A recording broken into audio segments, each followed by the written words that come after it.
welcome everyone.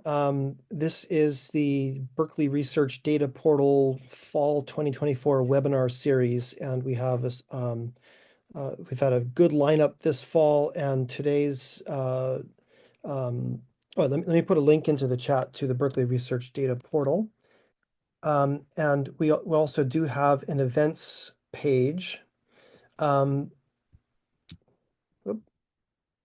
Yeah, so we have another event coming up on the 21st of November called How to Read Your Data Use Agreement. That's with Erica Ballinger. So if you have received a data use agreement and you want to know how to look it over, how to understand it, and how to work with a contract person and with the data provider, that's a great workshop. Um, the Berkeley Research Data Portal provides a variety of workshops on all things data. So it's a good place to stay tuned and learn more about how to work with data. Today's webinar is traveling with your laptop with Brian Warshawsky. He's our export control officer, and he's also on the governance group for the Berkeley Research Data Portal.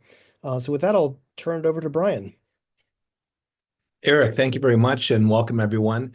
As Eric said, we're looking at traveling with research data, but of course laptops are a big part of that. So that's sort of the vehicle, if you will, no pun intended, that I'm speaking through. And I'm going to go ahead and share my screen. And can everyone see that okay? Does that look good, Eric? Yep. Okay, so thank you everyone for coming. Traveling with research data, implications of taking your data abroad. We're going to sort of look at some of the risks, threat vectors that need to be taken into consideration when traveling. Should we wait maybe another 30 seconds here? It sounds like a whole rash of people just joined. Oh, quite a few just joined. Okay, if you're coming in late, we're just getting started, so welcome everyone. Traveling with your research data, implications of taking your data abroad. And I want to give just an overview of what we're going to cover. So looking at the critical vulnerabilities within the international travel threat landscape, why going international with data is different than traveling domestically with it. Consider limitations of domestic solutions. By that, I mean, let's say you're traveling with a laptop, your IT security people will usually tell you that as long as it's encrypted, you're secure. That's great domestically. That does not work internationally. And how we'll discuss how to craft solutions tailored to the specific risks that might be undertaken by either your faculty or yourselves if you're traveling. And we'll talk a little bit about team-based compliance programs. But starting off, let's give a scenario here where you've got an employee, could be a staffer, could be a faculty researcher. She takes her encrypted laptop overseas. And if you think about all the different types of data that might be contained within that device, and this doesn't just have to be a laptop, it could be a mobile device, an iPad, a phone that's carrying a lot of data. But what is on that device? You might have private health information, could be personally identifiable information, your own emails, private communications, could be research data. The device itself could be controlled equipment or controlled information. What if it's a researcher that signs a non-disclosure agreement with a major defense contractor? And on that device is the data that was exchanged under a confidential disclosure agreement or information related to emerging technologies. So the individual is traveling from point A to point B, and on the way, there was going to be a plan to change planes at a middle airport. But weather patterns changed. Maybe there's bad weather, and she stops at a country that was not on her original itinerary. And the gate is a small airport, and there's a gate in one side of the hall and a gate on the other side. And so she's going to go from one gate across the hall to the other. But in the middle is the transportation security agency of that country. And it could be a very low-tech country without any kind of hacking ability or any kind of data breaching capacity. But you do have large individuals who are armed with weapons who say, okay, everyone, take out your devices. We're going to check you into the country, and then you get on the next plane and leave. And you with the laptop, can you turn that on? We want to make sure that that is indeed the laptop. And then they ask her to unlock it. And she goes, well, I can't unlock it. It's encrypted, it's protected, I've got secure information on here. And they say, well, we'll ask you a second time. Otherwise, you can have a seat in that room and we'll talk after the flight leaves. There'll be another plane coming in 48 hours. Maybe you could be on that one. And they'll say something like, well, we're not going to have a problem with the laptop. We're just going to back it up real quick. Standard procedure. And you think, well, wait a second. It's encrypted. You've got your private data, your research data. Do they have a right to do that? And the answer is yes, they actually do. The problem is that when most people think of threats to their data, they consider these guys as as the people that they need to worry about. But sometimes they completely overlook the unanticipated threat. The fact of the matter is, when you go into the international arena traveling with data, anything on your possession, anything that you have with you, depending on the laws of that country and the laws of the international border, which are different at different times, including coming back to the US, anything that you have on you could be subject to backup, could be subject to delay, being held, being inspected, being, as I say, determined to be um, illegal to actually bring into that country. In many cases, encryption falls into that category, depending on the level of encryption. So what's important to know is that if you have any projects going on around the world, it's important to know that there is no US solution and international solution. Each country is unique. The rules that apply to each country are different. Different countries have different threats. There was once a US national who had his laptop taken in Canada, of all places, and there was some risque cartoon artwork on there that they found offensive, and that person was facing potential charges related to that. Political cartoons in some countries can get you in trouble. So it's important to know not just where you're traveling to, but to be prepared for countries that might not even be on your original travel itinerary. This map just gives you kind of an idea of some of the regulatory oversight that the US government has. Just the fact that there's overlapping controls, even on the same countries from different agencies. So, for example, the Department of Commerce has rules related to to Cuba, to Iran, North Korea, Syria, the Crimea region of Ukraine, and Russia. There's arms embargoes from the State Department on 21 different countries. And the Office of Foreign Assets Control has sanctions on different programs in 34 different sanction programs spread out around the world. So these are all things that may impact the ability to freely travel with data. But it's also important to realize that any export, and you are, when you take your device or you take information or you take data, whether it's in a binder or in a laptop or on a mobile phone, you're exporting it out of the US, and every export is an import to the country that you're going to.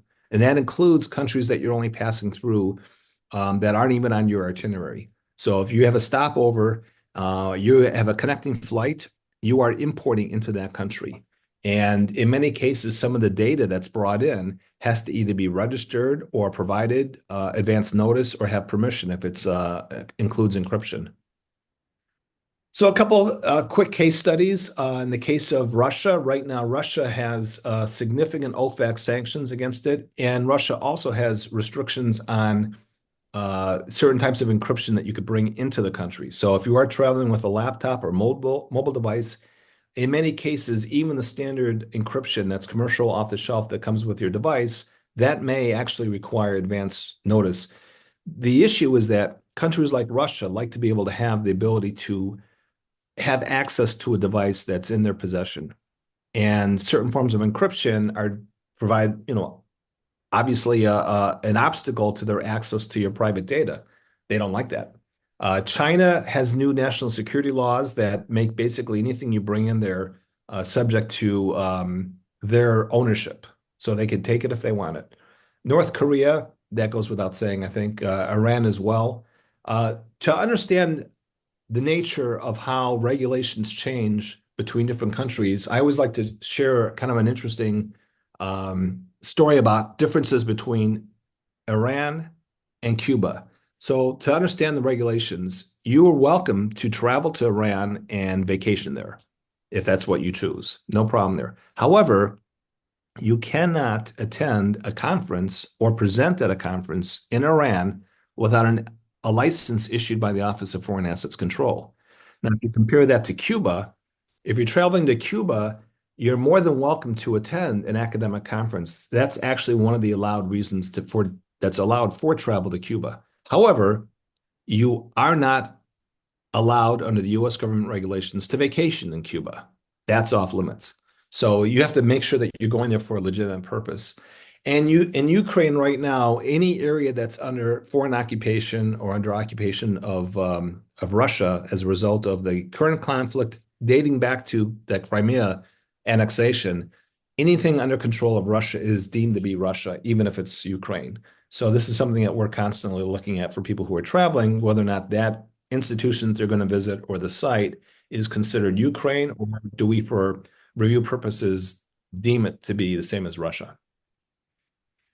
When from an export control standpoint, and one of the areas that falls under my area is export controls, it's important to understand what you're traveling with, who you're dealing with, what your plans are, what you're going to do with it, and why you need it. So we call those the four W's. But if you're working with collaborators and hosts where you're traveling to, it's important to screen them. We have restricted party screening tools and technology. Visual compliance is what we make available widely throughout the Berkeley community.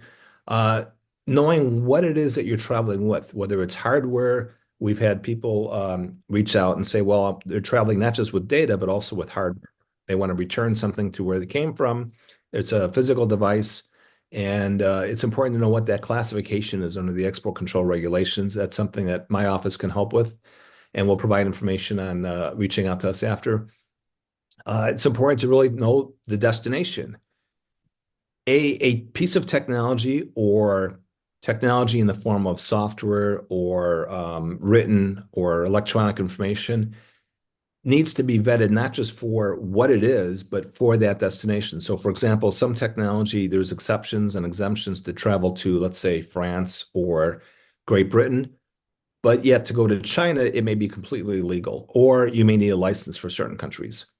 And then what's the end purpose? Sometimes, even if what you're traveling with is not in any way controlled technology, the end purpose might be as a US person, there's rules and restrictions on what you can do internationally as a US person. So one area of technology falls into what we call dual use commerce control list. It could be technology, it could be software, it could be process design kits. Other things, if they're space related, might be controlled for that reason.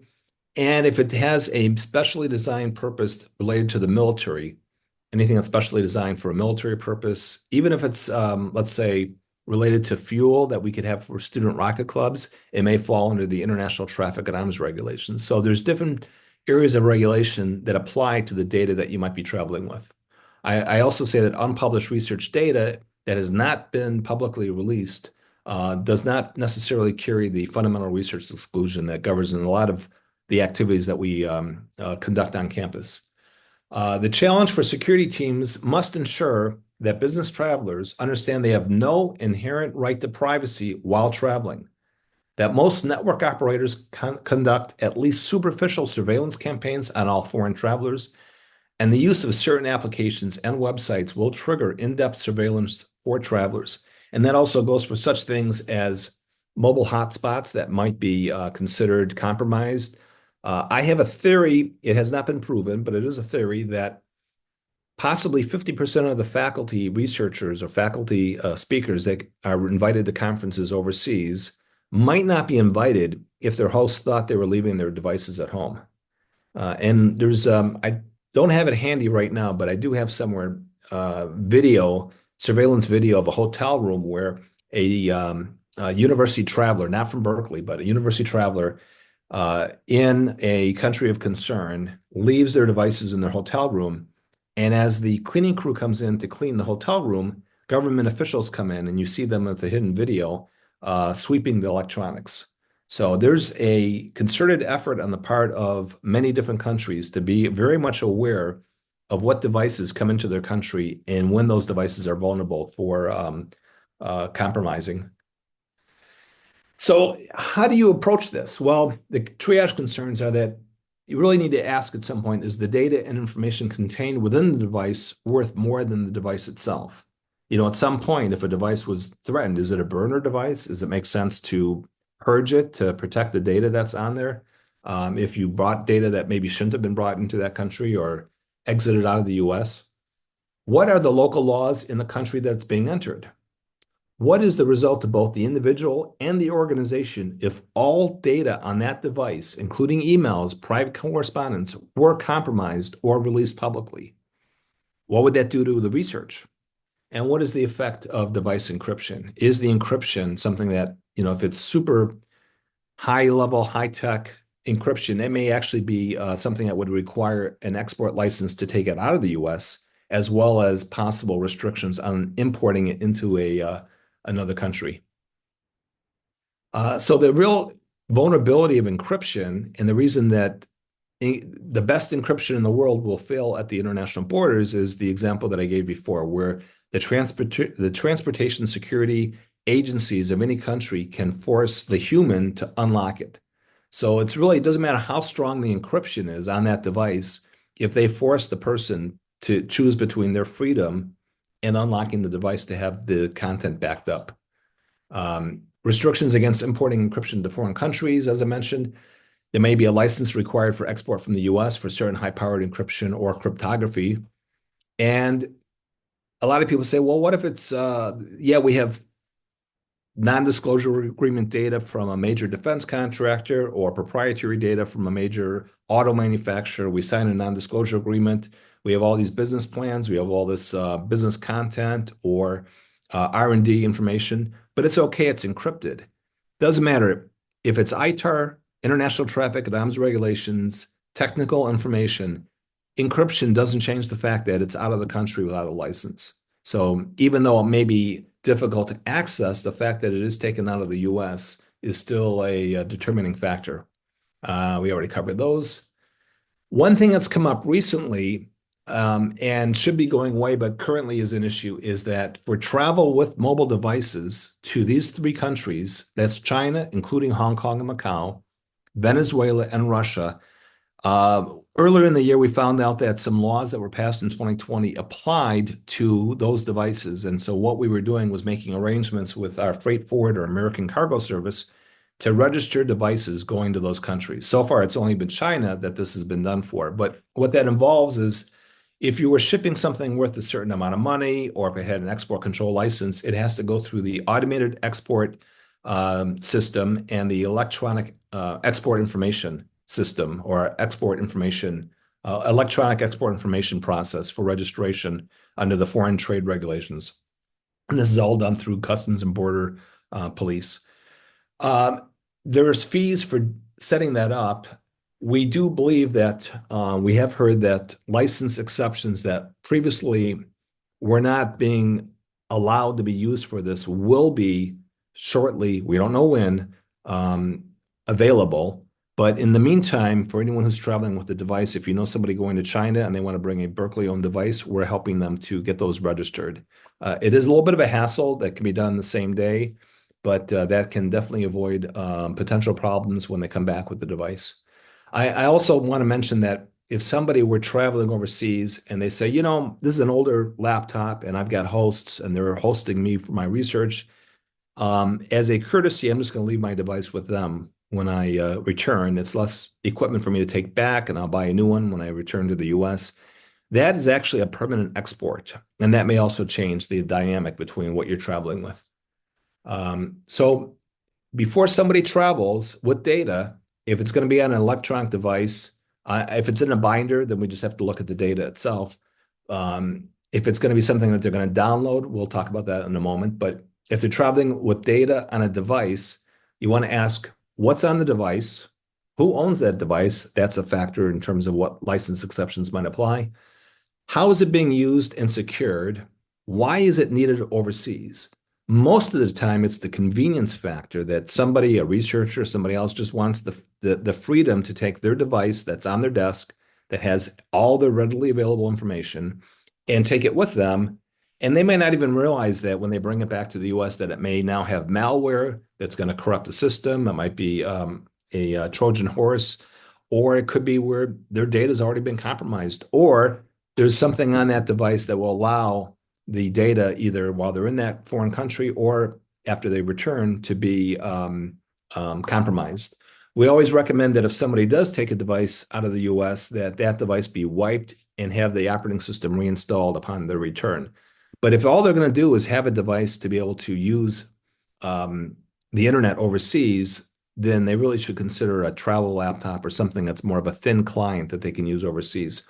Also, if they need to access email, um, depending on the sensitivity, one thing that's been done in the past for leadership at the UC level, when I used to be at Office of the President, was uh, one of our former presidents traveled to China. We set up, or the IT security people set up, a temporary email account that any important emails would be put in that temporary account for access. And this preserved and protected from compromising um, the logins and credentials for the main account. So once that trip was over, that email account was deleted completely. And that way, if any compromise occurred on the account or the credentials, that was protected and no additional data loss would occur. And really look at where is it located and for how long will it be overseas.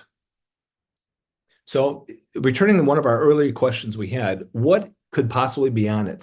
There was a case at law in which the judge mentioned in dealing with compromised data overseas that, and this goes back more than 10 years, but at the time, the laptop in question had something like 400 gigabyte hard drive, which the judge had declared contained enough space for about 3 floors of an academic library.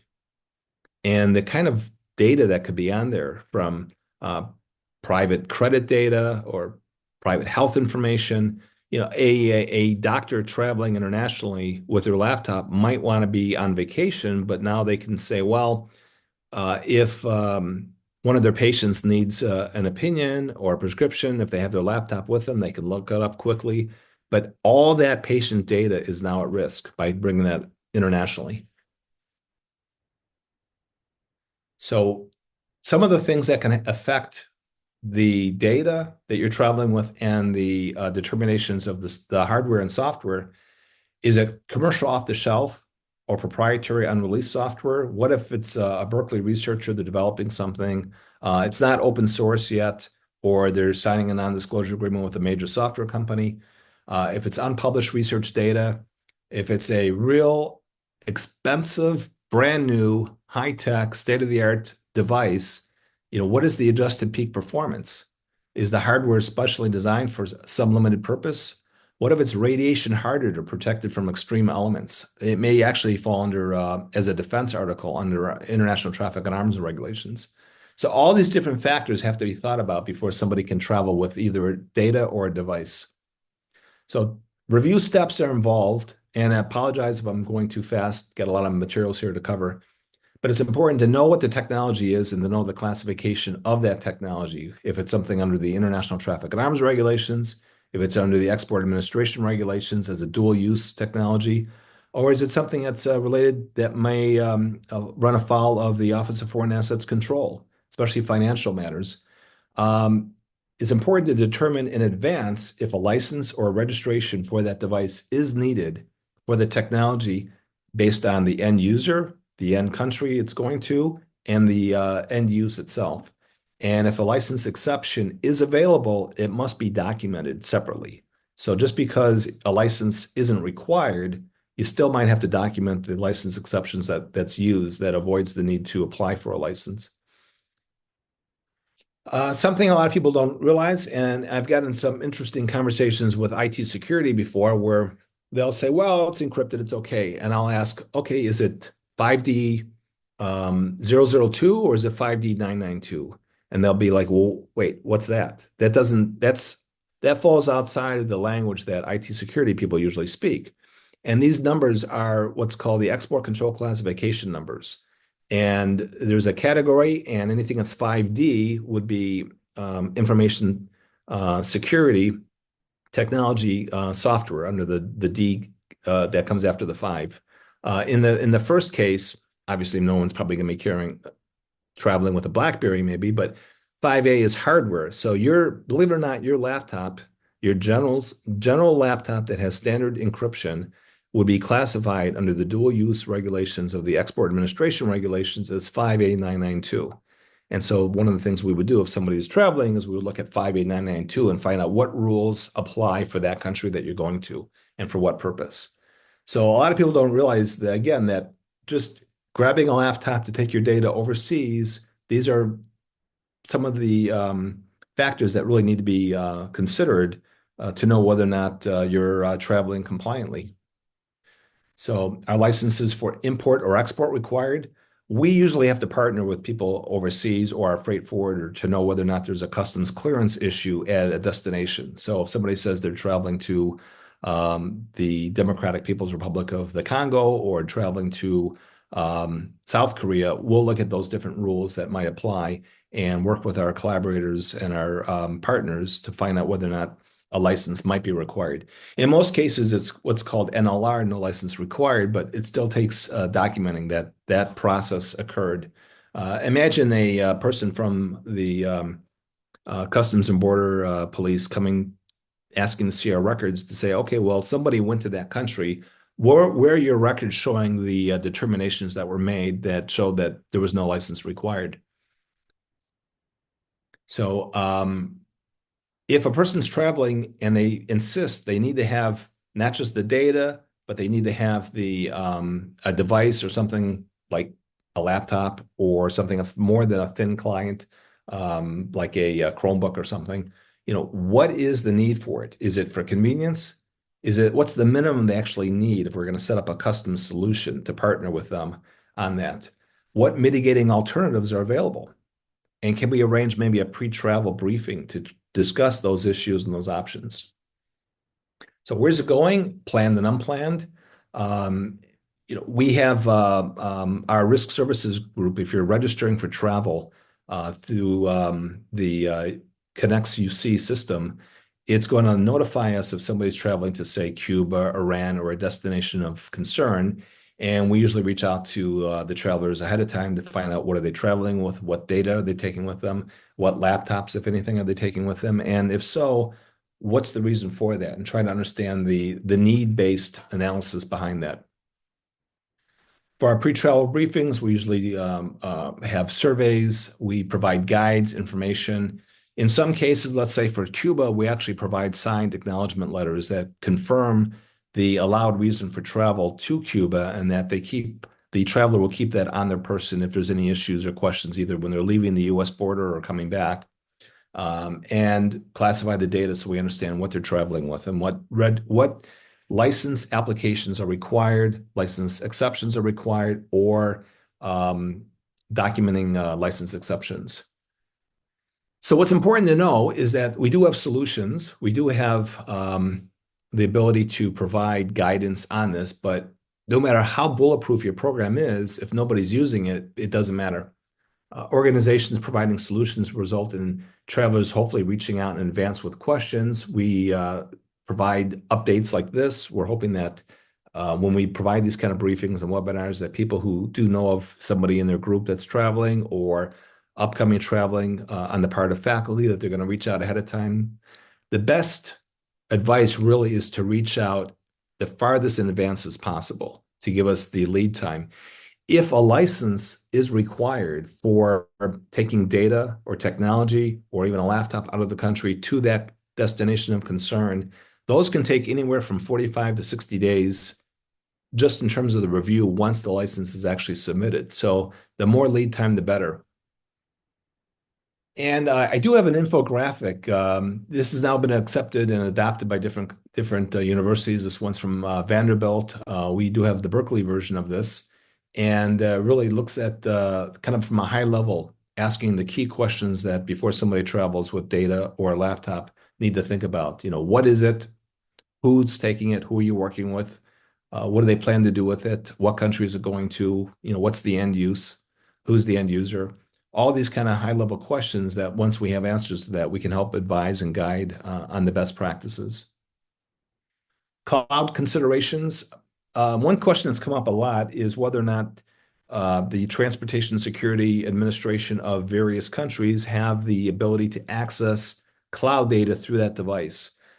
The story is sort of incomplete there. We don't really have clear evidence that that's occurred. Theoretically, it can be, but depending on how secure a device is, depending on what steps were taken, hopefully that could be still the best option, either to know what you're traveling with and download the data that you need so it's actually not on your device when you travel through borders or transverse borders. But to find that's limited so that if that account or that Dropbox or Drive or whatever it was were compromised, that you've got the ability to limit what information is actually there. Ideally, you'd only give access to, say, a PowerPoint presentation or whatever is needed for traveling overseas. It's also important to know that a lot of people say, well, just make sure you're using a VPN and that it's going to have that secure tunneling feature. But unfortunately, some countries and some areas of China, for example, make using the VPN may run afoul of local laws. So it's important to, again, know the laws of the country in which you're traveling to. And something that else is important to know, depending on the nature of what your files are, even sitting in a cafe in Paris, France, with a laptop, it may have come into the country fine. It may not be compromised. You connect to a local Wi-Fi, you're opening an email and you're opening a file that's attached. Let's say that file contains data that falls under it's controlled technical data under the International Traffic and Arms Regulations. Opening that file, you've now exported without an ITAR license to a foreign country. So even something like checking emails could potentially be problematic. Additional considerations for traveling. Do you need a privacy screen? Although your device might be vulnerable to compromising at the border or with local police, privacy screens are definitely highly recommended just so that if you are using that device on a plane or a train or a public place to use their Wi-Fi, that you're not, you have to be sensitive to the fact that someone might be eavesdropping and accessing that information. I raised the question early on about whether or not the device is worth less than the data. Burner destruction is something that needs to be thought about. You know, is that device something that might need to be compromised or destroyed? Poison pills. I once met a person who was former East Bloc intelligence. He had two passwords on his device. So he traveled with secure financial data on behalf of a royal family in the Middle East. And the reason he got the big bucks, according to what he told me, was that there's two passwords. So if he was stopped somewhere with that device and it had secure data, he knew what was on there. But if somebody forced him to decrypt it or unlock it, he used the password that he had, which would immediately destroy all the content on the device. The problem, of course, is the device data is protected because it's destroyed, but he's still there. He's expendable. Once he arrives safely at his destination, then he would get the other password, or whoever he's delivering that to as a courier, they would receive they would be able to unlock and get the important data that was on there. So that sort of poison pill was one option. Not a great option, but in his case, that was the chosen path. USB drives might be the best, a workable solution. But again, once you're carrying that with you, potentially the data that's on that device is still vulnerable. But as long as you know what it is that you're traveling with, what is the reason you're bringing it, and whether or not that data alone is worth taking, you know, for a project, something you need overseas, as long as that's thought through and classified the data, that might be a great option. Other things, it's important. For a while, we used to say for mobile phones to take the batteries out. You really can't do that with modern phones, but maybe a travel phone, you would have something where the idea that some countries have the ability to access the camera on a device or the microphone and listen in on private meetings, which is why taking the battery might be an option. Devices that you travel with internationally might not be the same ones you would use domestically for normal use. Maybe here you're using an iPhone 15, 16 Pro, Internationally, maybe a BlackBerry is something that is more appropriate or older technology. And sometimes there's security through obscurity. I always like people to be reminded that there's such a thing as Berkeley Software Distribution or BSD. That's a quasi Linux. And if anyone is more familiar with it than I am, feel free to correct me. But things that are a little bit more open source free, but also more secure because they're more obscure. There's less tools for compromising them. So, takeaways, it's important for travelers who are traveling with technology or traveling with data to understand the rights and limitations at the international border crossings. They should have no expectation of privacy when you go international. Anything you take with you is subject to compromising. Only physically carry that which you can afford to compromise and have released. Know the rules at all potential destinations and craft solutions tailored to those specific risks. And if anyone has any questions, happy to stay on and talk, or feel free to reach out to exportcontrol@berkeley.edu, and I'm happy to send you a copy of our infographic that I mentioned earlier.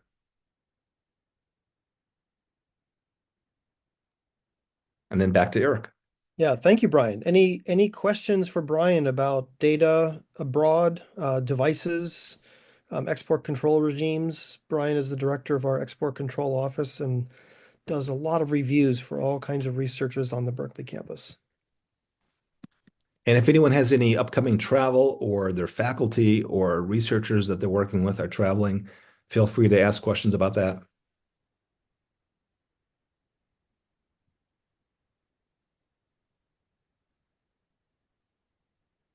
Must be Hey, crystal clear. Eric. Yeah, Hi. I wanted to find out, is it possible to get these printouts so that I can have a meeting with my directors so that we can go through this again? Because I'm sure I'm going to have to go through it each page to try to explain to them because they do a lot of overseas traveling. that's a Brian question. Happy to share. And I'll send both the infographic I mentioned, Eric, as well as the slides um, for your distribution, how you see fit. Thank you. Thank you for the question. Any other questions for Brian?